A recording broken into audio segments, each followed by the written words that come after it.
ओम क्रिया बाबाजी नमः ओम। ओम क्रिया बाबाजी नमः ओम।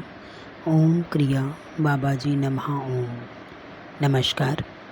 एक योगी की आत्मकथा। आज 9 नंबर प्रकरण में हम लोग पढ़ने जा रहे हैं परमानंद मगन भक्त और उनकी ईश्वर के साथ प्रेम लीला। तो चलिए स्टार्ट करते हैं।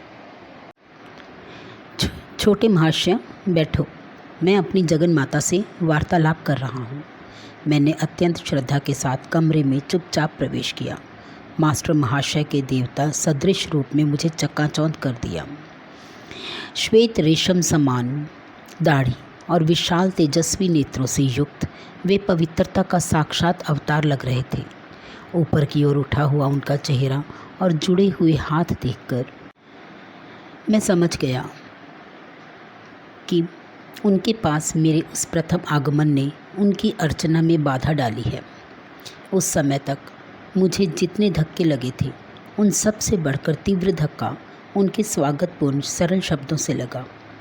माँ की मृत्यु के कारण हुए विरह दुख को ही मैं दुख की पराकाष्ठा मानता आ रहा था। अब अपनी जगन माता से विरह की भावना मेरी आत्मा को अवर्णनीय यातना देने लगी। विलाप करते हुए मैं ज़मीन पर गिर पड़ा। छोटे महाशय शांत हो जाओ। संतवर को सहानुभूतिपूर्ण दुख हो रहा था। किसी अगाध समुद्र में असहाय छोड़ दिए गए मनुष्य की तरह अपने बचाव का एकमात्र उपाय जानकर मैंने उनके चरणों को कसकर पकड़ लिया। महात्मन, आप मध्यस्थता करें। जगन माता से पूछिए, क्या मुझ पर उनकी कृपा दृष्टि होगी? इस प्रकार के मध्यस्थता का वचन सहज ही नहीं दिया जाता। अतः महात्मा चुप रहने पर बाध्य हो गए। मुझे समस्त शंकाओं से परे विश्वास हो गया था कि मास्टर महाशय यहाँ जगन माता से घनिष्ठता के साथ वार्तालाप कर रहे थे। यह सोचकर मैं अत्यंत अपमानित अनुभव कर रहा था कि मेरी आंखें जगन माता को देख नहीं सकती थीं, जिन्हें अभी इस समय भी उस संत की निर्मल दृष्टि निहार रही थी। निर्लज्जतापूर्वक उनके पांव पकड़े हुए और उनके सौम्य विरोध को अनसुना करते हुए मैं बार बार उनकी मध्यस्थता की कृपा की याचना उनसे करता रहा। मैं परम प्रिय माँ तक तुम्हारी प्रार्थना पहुँचा दूँगा। मास्टर महाशय ने आखिर हार मानकर सहानुभूतिपूर्वक धीरे से मुस्कुराते हुए कहा। क्या शक्ति थी उन शब्दों में कि मेरा मन विरह व्याकुलता से तुरंत मुक्त हो गया। महाशय, अपना वचन याद रखिए। माँ का संदेश पाने के लिए मैं पुनः शीघ्र ही आपकी सेवा में उपस्थित हो जाऊंगा। एक क्षण पूर्व ही दुख और सिसकियों से मेरा जो कंठ स्वर अवरुद्ध हुआ जाता था, अब आशा की आनंद ध्वनि से मुखरित हो रहा था। लंबे जीने से नीचे उतरते उतरते अतीत की स्मृतियों से मेरा मन भर आया। 50 एम हसल्ट स्ट्रीट के इसी घर में, जो अब मास्टर महाशय का आवास था, किसी समय मेरा परिवार रहा करता था। यहाँ मेरी माँ की मृत्यु हुई थी। स्वर्गवासी माता के लिए यहीं पर मेरा मानवीय हृदय पीड़ित हुआ था और यहीं पर आज जगन माता के विरह में मेरी आत्मा विद हो उठी थी। मेरी शोक विह्वल मन की वेदनाओं और अंततः मेरी निर्मयता की मौन साक्षी बनी ये वही पुनीत दीवारें थीं। घर जाते हुए मेरे पांव उत्सुकतावश जल्दी जल्दी उठ रहे थे। अपनी छोटी सी अटारी में मैं 10 बजे तक एकांत में ध्यान करता रहा। उष्ण रात्रि का अंधकार अचानक एक अद्भुत दृश्य के साथ प्रकाशमान हो उठा। दिव्य आभायुक्त जगजननी मेरे सामने खड़ी थी। मधुर सिमत करता उनका मुखारविंद परम सौंदर्य का मूर्त रूप था। सदा ही मैंने तुमसे प्रेम किया है, सदैव मैं तुमसे प्रेम करती रहूँगी। उनका दिव्य स्वर अभी वातावरण में गूंज ही रहा था कि वे अदृश्य हो गई। दूसरे दिन प्रातःकाल सूर्य ने क्षितिज पर अभी झांकना आरंभ ही किया था कि मैं मास्टर महाशय के घर पहुँच गया। हृदय विदारक स्मृतियों से जुड़े उस घर की सीढ़ियाँ चढ़कर मैं चौथी मंजिल पर उनके कमरे के सामने पहुंच गया। बंद दरवाजे की मूठ पर एक कपड़ा लिपटा हुआ था, जो शायद इस बात का संकेत था कि वे एकांत चाहते हैं। मैं दरवाजे के सामने दुविधा में खड़ा था कि इतने में मास्टर महाशय ने स्वयं ही दरवाज़ा खोल दिया। मैंने उनके पूज्य चरण कमलों में प्रणाम किया। दिव्य उल्लास को छिपाते हुए मैंने विनोद भाव में अपना मुख गंभीर बना लिया। महाशय, आपके संदेश के लिए मैं आ गया हूँ। मैं मानता हूँ कि अति भोर में ही आ गया हूँ। क्या प्रिय जगजननी ने मेरे विषय में कुछ कहा? नटखट छोटे महाशय, इसके अतिरिक्त उन्होंने कुछ भी नहीं कहा। स्पष्ट था कि मेरी गंभीरता का नाटक प्रभावी नहीं था। इतनी गूढ़ता, इतना छल क्यों? क्या संत कभी सीधी बात नहीं करते? मैं शायद थोड़ा चिढ़ गया था। क्या मेरी परीक्षा लेना अनिवार्य है? उनकी शांत आंखें समझदारी और विवेक से भरपूर थी। कल रात को 10 बजे स्वयं दिव्य रूपा जगन माता ने तुम्हें जो आश्वासन दिया, उसके बाद भी अब मेरे लिए कहने को कुछ बचा है? मेरी आत्मा की खिड़कियों को खोलने की कुंजी मास्टर महाशय के पास थी। मैंने पुनः उनके चरणों में साष्टांग प्रणिपात किया, परंतु इस बार मेरी आंखों से जो अश्रु बह रहे थे वे अतीव हर्ष के थे, दुख के नहीं। क्या तुम सोचते हो कि तुम्हारी भक्ति ने माता की अनंत करुणा को नहीं छुआ है? ईश्वर का मात्र भाव, जिसे तुमने मानवीय और दैवी रूपों में पूजा है, तुम्हारी आर्त पुकार का उत्तर दिए बिना कदापि नहीं रह सकता। ये सीधे साधे संत कौन थे जिनका परम सत्ता से किया गया छोटे से छोटा अनुरोध भी मधुर स्वीकृति पा जाता था? इस संसार के जीवन में उनकी भूमिका अत्यंत साधारण थी, जो मेरी दृष्टि में विनम्रता के सर्वश्रेष्ठ व्यक्ति के अनुरूप थी। एम हसर्ट स्ट्रीट के इस घर में मास्टर महाशय लड़कों के लिए एक छोटा सा हाई स्कूल चलाते थे। उनके मुंह से कभी डांट फटकार का कोई शब्द नहीं निकलता था। उनका अनुशासन किसी नियम या छड़ी की वजह से नहीं था। इन सादगी युक्त कक्षाओं में सच्चा उच्चतर गणित सिखाया जाता था और सिखाया जाता था प्रेम का रसायन शास्त्र, जिसका पाठ्य पुस्तकों में कभी कोई उल्लेख भी नहीं मिल सकता। अगम्य प्रतीत होने वाले नीरस उपदेशों की अपेक्षा आध्यात्मिक संसर्ग के द्वारा ही वे अपने ज्ञान का प्रसार करते थे। जगजननी के विशुद्ध प्रेम में वे इतने चूर रहते थे कि मान अपमान की बाहरी औपचारिकताओं की ओर उनका कोई ध्यान ही नहीं रहता था। मैं तुम्हारा गुरु नहीं हूँ, तुम्हारे गुरु थोड़े समय बाद आएंगे, उन्होंने मुझसे कहा। उनके मार्गदर्शन में प्रेम और भक्ति रूप में मिली तुम्हें ईश्वरी की अनुभूतियाँ उनके इस अगाध ज्ञान की अनुभूतियों में रूपांतरित हो जाएंगी। प्रतिदिन दोपहर ढलते ढलते मैं एम हर्सर्ट स्ट्रीट में उनके घर पहुंच जाता। मुझे मास्टर महाशय के उस दिव्य चषक की चाह रहती थी, जो इतना लबालब भरा हुआ था कि उसकी बूंदें प्रतिदिन मेरे ऊपर छलकती रहती थी। पहले कभी भी इतने भक्ति भाव से मैं नतमस्तक नहीं हुआ था। अब तो मास्टर महाशय के चरण स्पर्श की पुनीत हुई भूमि पर केवल चलने का अवसर मिलने को भी मैं अपना सौभाग्य मानने लगा। महाशय, कृपया इस चंपक माला को धारण कीजिए, मैंने यह खास आपके लिए बनाई है। एक दिन शाम को मैं अपनी पुष्पमाला हाथ में लिए हुए उनके घर पहुंच गया, परंतु बार बार इस सम्मान को अस्वीकार करते हुए वे संकोच से पीछे हट गए। मेरे दुख का अनुभव करते हुए अंततः उन्होंने मुस्कुराते हुए उसे स्वीकार कर लिया। चूँकि हम दोनों ही माँ के भक्त हैं, इसलिए इस शरीर में वास करने वाली माँ के प्रति अपनी श्रद्धा के रूप में तुम वह माला इस देह मंदिर को पहना सकते हो। उनके विशाल स्वभाव में कहीं तनिक भी जगह नहीं थी कि अहंकार अपना पग जमा सके। कल हम मेरे गुरु के वास के सदा के लिए धन्य हुए दक्षिणेश्वर के काली मंदिर चलेंगे। मास्टर महाशय ईसा सदृश गुरु श्री रामकृष्ण परमहंस के शिष्य थे। अगले दिन सुबह दक्षिणेश्वर तक की 4 मील की यात्रा हमने नाव से तय की। काली के 9 गुंबदों वाले मंदिर में हमने प्रवेश किया, जहां मां काली और शिव की मूर्ति अति कौशल से निर्मित चांदी के चमकदार सहस्त्र दल कमल पर विराजमान है। मास्टर महाशय आनंद से प्रफुल्लित हो उठे। वे अपनी प्रियतम माँ के साथ अथक प्रेम लीला में मगन थे। जैसे जैसे वे माँ का नाम जपते जा रहे थे, मेरा आनंदित मन मानो उस सहस्त्र दल कमल की तरह ही सहस्त्र धाराओं में फूट पड़ रहा था। कुछ देर बाद हम दोनों उस पुण्य भूमि में टहलते टहलते झाऊ के झुरमुट में जाकर रुक गए।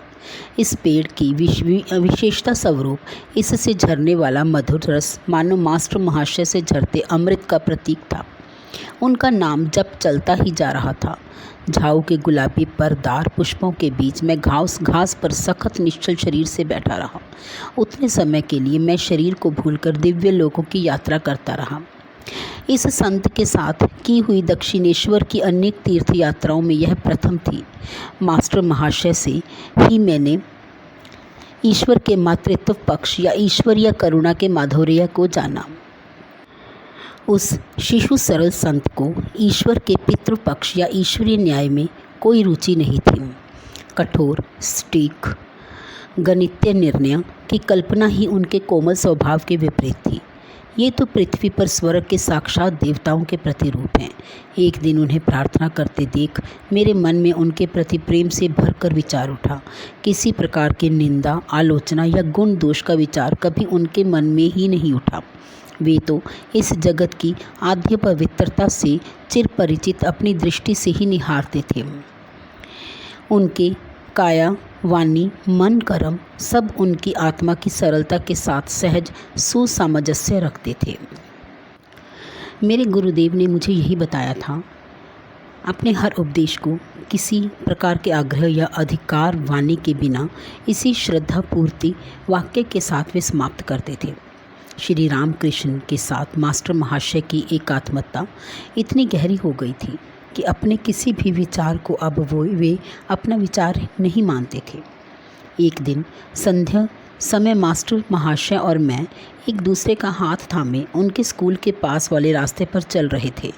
मेरा आनंद फीका हो गया जब एक परिचित घमंडी व्यक्ति वहाँ आ पहुँचा। उसने अपने लंबे प्रवचन से हमें तंग कर दिया।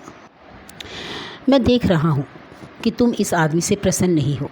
मास्टर महाशय की मेरे कान में यह फुसफुसाहट अपनी ही बातों में मग्न उस घमंडी को सुनाई नहीं दी।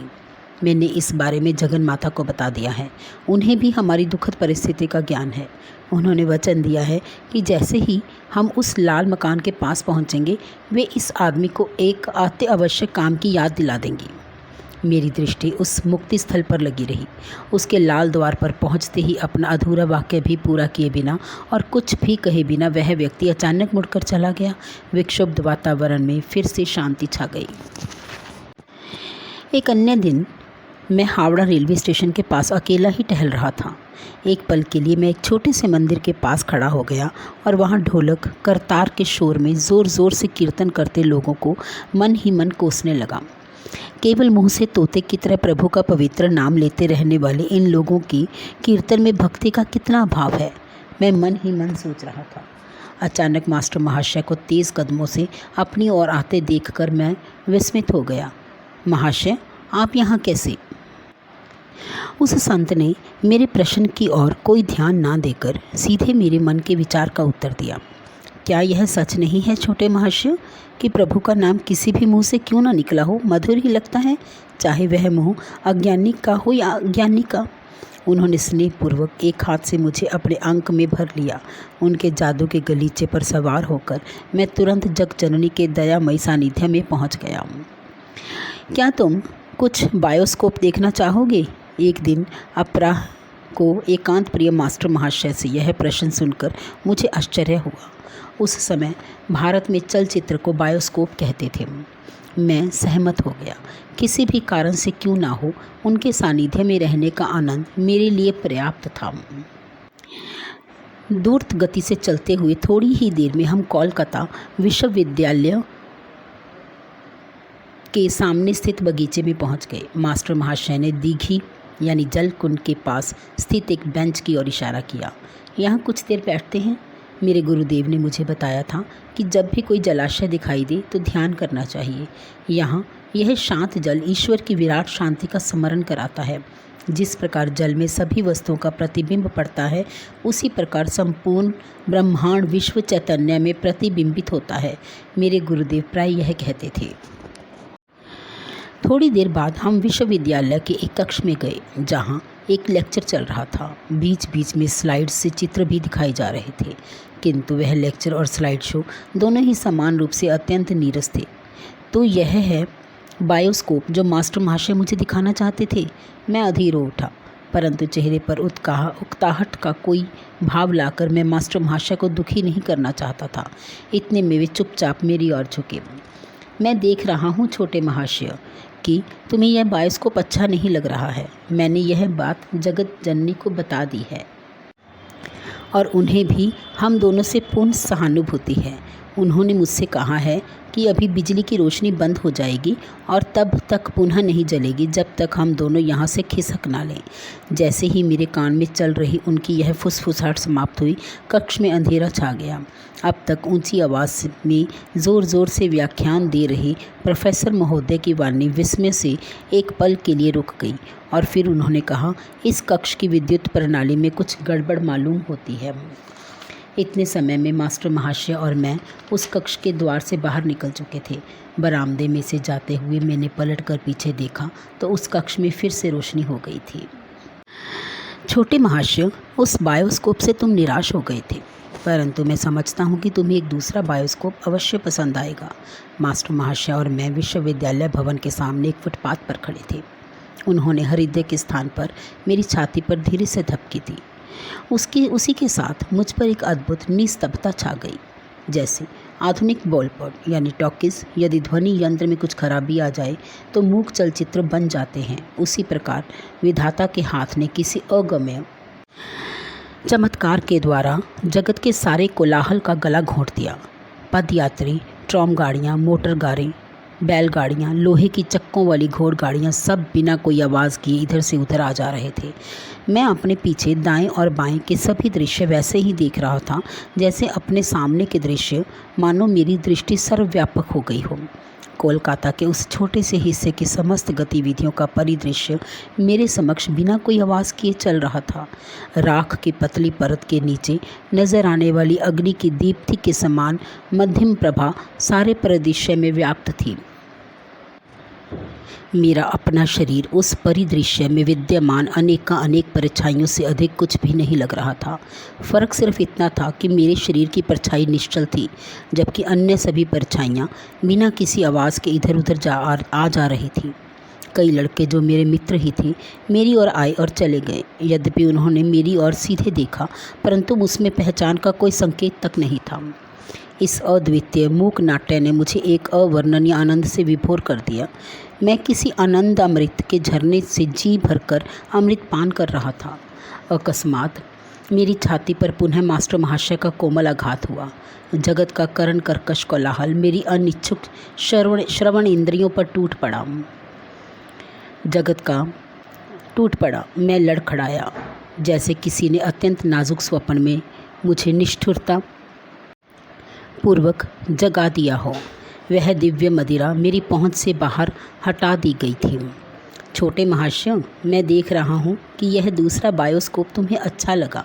वे मुस्कुरा रहे थे। मैं कृतज्ञतावश उनके सामने भूमि पर माथा टेकने के लिए झुकने लगा। अब तुम मेरे साथ यह नहीं कर सकते। उन्होंने कहा, तुम जान गए हो कि भगवान तुम्हारे देह मंदिर में भी स्थित है। मैं जगन माता को तुम्हारे हाथों के माध्यम से अपने चरणों को छूने नहीं दूंगा। यदि किसी ने सीधे साधे विनम्र मास्टर महाशय को और मुझे उस समय उस भीड़ भरे फुटपाथ से दूर जाते देखा होगा तो उसे अवश्य ही संदेह हुआ होगा कि हम दोनों नशे में धुत हैं। मुझे लग रहा था कि संध्या के प्रकाश की रंग बदलती छटाएं भी हमारी ही तरह ईश्वर के नशे में डूबी जा रही थी। तुच्छ शब्दों में उनकी महत कृपा का वर्णन करने का प्रयास करते हुए यह विचार मेरे मन में आए बिना नहीं रहता कि क्या मास्टर महाशय और अन्य संत जनों को जिनसे मैं मिला था उस समय यह ज्ञात होगा कि अनेक वर्षों उपरांत मैं एक पाश्चात्य देश में बैठकर उनके भगवत भक्ति रस से ओतप्रोत जीवन की गाथाएं लिखूंगा। उन्हें इसका पूर्व ज्ञान हो तो मुझे कोई आश्चर्य नहीं होगा। ना ही मैं सोचता हूँ मेरे पाठकों को होगा जो यहाँ तक मेरे साथ रहे हैं। सभी धर्मों के संतों ने ईश्वर को दिव्य प्रियतम मानकर उस सरल आधार पर ईश्वर साक्षात्कार प्राप्त किया है।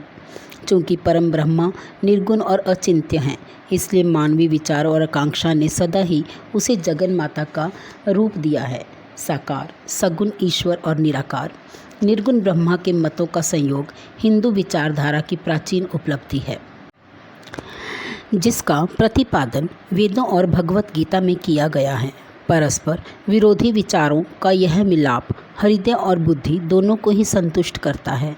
भक्ति और ज्ञान मूलतः एक ही हैं। प्रपत्ति और शरणागति वस्तुतः सर्वोच्च ज्ञान के पथ हैं। मास्टर महाशय एवं अन्य सभी संतों की विनम्रता इस बोध से उपजती है कि वे पूर्णतः उस ईश्वर पर निर्भर हैं जो एकमात्र जीवित आधार और एकमात्र विधाता हैं। चूँकि ईश्वर का स्वरूप ही आनंद है, अतः ईश्वर के साथ तादात्म्य होने वाला या उसमें मग्न होने वाला मनुष्य सहज ही असीम आनंद को अनुभव करता है। आनंद उन सब चीज़ों में सर्वप्रथम और सर्वोपरि है जिनके लिए आत्मा और इच्छा शक्ति तड़पती है। सभी युगों के संतों ने शिशु सुलभ भाव से जगन माता को प्राप्त किया और उन सभी ने कहा कि उन्होंने सदा ही जगन माता को उनके साथ खेलते पाया। मास्टर महाशय के जीवन में महत्वपूर्ण और महत्वहीन अवसरों पर भी इस दिव्य खेल की अभिव्यक्तियाँ स्पष्ट हुई। ईश्वर की दृष्टि में कुछ भी छोटा या बड़ा नहीं होता। यदि छोटे से परमाणु को बनाने में ईश्वर ने अपनी अतिशय सूक्ष्म दर्शिता के औचित्य को ना लगाया होता तो क्या आकाश अभिजीत और स्वाति नक्षत्रों जैसी गौरवशाली रचनाओं को धारण कर पाता। महत्वपूर्ण और महत्वहीन का भेद प्रभु के लिए निश्चय ही अज्ञात है कि कहीं एक सुई के अभाव में पूरा ब्रह्मांड ही ढह जाए। तो यही प्रकरण हमारा यहीं पर समाप्त होता है। नमस्कार। ओम क्रिया बाबाजी नमः ओम। ओम क्रिया बाबाजी नमः ओम। ओम क्रिया बाबाजी नमः ओम।